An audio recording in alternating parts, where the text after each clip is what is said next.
नमस्कार, आपके साथ मैं शैलवी मिश्रा। कहा जाता है कि नारी अस्य समाजस्य कुशल वास्तुकारा अस्ति, अर्थात महिलाएं समाज की आदर्श शिल्पकार होती हैं।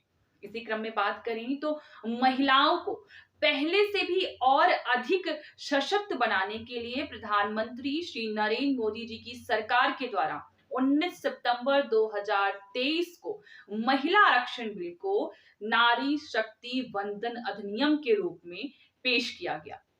अगर हम बात करें तो महिला आरक्षण का यह मुद्दा आज का नहीं बल्कि आज से 27 वर्ष पुराना है। तो आइए जानते हैं महिला आरक्षण बिल के इस पूरे इतिहास को, इस पूरे सफर को।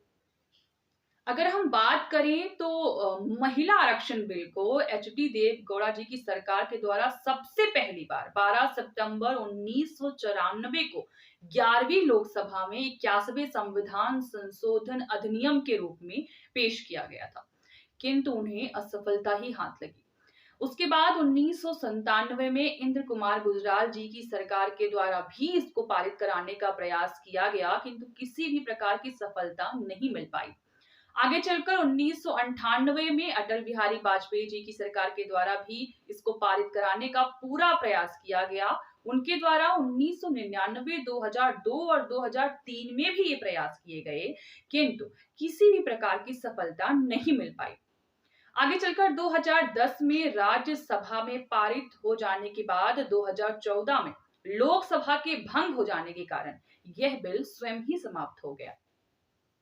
इसी प्रकार आगे चलकर national federation of Indian women के द्वारा इस बिल को पुनः पास कराने के लिए सुप्रीम कोर्ट में याचिका दायर की और इसके तहत नवंबर 2022 में न्यायमूर्ति संजीव खन्ना के नेतृत्व वाली पीठ ने national federation of Indian women द्वारा जारी की गई याचिका को स्वीकार करने के बाद सरकार से 6 सप्ताह के भीतर जवाब मांगा, किंतु किन्हीं कारणों से यह मुद्दा मार्च 2023 तक के लिए टल गया और अब जाकर कहीं ना कहीं इसे पूर्ण रूप मिल पाया है। तो आइए महिला आरक्षण बिल, जिसे कि नारी शक्ति वंदन अधिनियम के रूप में पेश किया गया है, इसे जानने से पहले जानते हैं कि आखिर महिला आरक्षण बिल की आवश्यकता क्यों पड़ी। महिलाओं से संबंधित नीतियां बनाते समय महिलाओं की भागीदारी आवश्यक होती है, किंतु उनकी गिरती हिस्सेदारी के कारण यह संभव नहीं हो पा रहा था। 2021 में प्रस्तुत ग्लोबल जेंडर इंडेक्स रिपोर्ट के अनुसार राजनीति में महिलाओं की भागीदारी में 13.5% तक कमी आई है। लोकसभा में महिला सांसदों की संख्या 78 है, जो कि कुल सदस्य संख्या का 14% ही है। अगर हम पहले लोकसभा में देखें तो महिला सांसदों की संख्या कुल सदस्य संख्या का 4.4% था, जो कि 2014 में बढ़कर 11% हुआ और वर्तमान में यह 14% है। तो अगर हम देखें कि पहली लोकसभा से लेकर वर्तमान की लोकसभा तक महिला सांसदों की संख्या में कोई बड़ा परिवर्तन नहीं आया है। 17वीं लोकसभा के आंकड़ों के अनुसार भारत में पुरुष वोटरों की संख्या 46.8 करोड़ है, वहीं महिला वोटरों की संख्या 43.2 करोड़ है। जी हाँ, 43.2 करोड़। तो ऐसी स्थिति में बिना महिलाओं के भारत जैसे विशाल देश का विकास करना संभव नहीं था। इन्हीं सब तथ्यों के आधार पर महिला आरक्षण बिल आवश्यक हो गया था। तो आइए अब जानते हैं महिला आरक्षण बिल, जिसे कि नारी शक्ति वंदन अधिनियम के रूप में पेश किया गया है, इसमें किए गए प्रावधानों के बारे में। सबसे पहले बात करें तो केंद्रीय कानून मंत्री अर्जुन मेघवाल ने 19 सितंबर 2023 को महिला आरक्षण बिल को नारी शक्ति वंदन अधिनियम के रूप में लोकसभा में पेश किया। इसे 128वें संविधान संशोधन अधिनियम के तहत लाया गया है। इनमें किए गए प्रावधानों के अनुसार दिल्ली विधानसभा में भी अब महिलाओं का प्रतिनिधित्व बढ़ जाएगा, जिससे कि महिलाओं की 1/3 भागीदारी अनिवार्य होगी।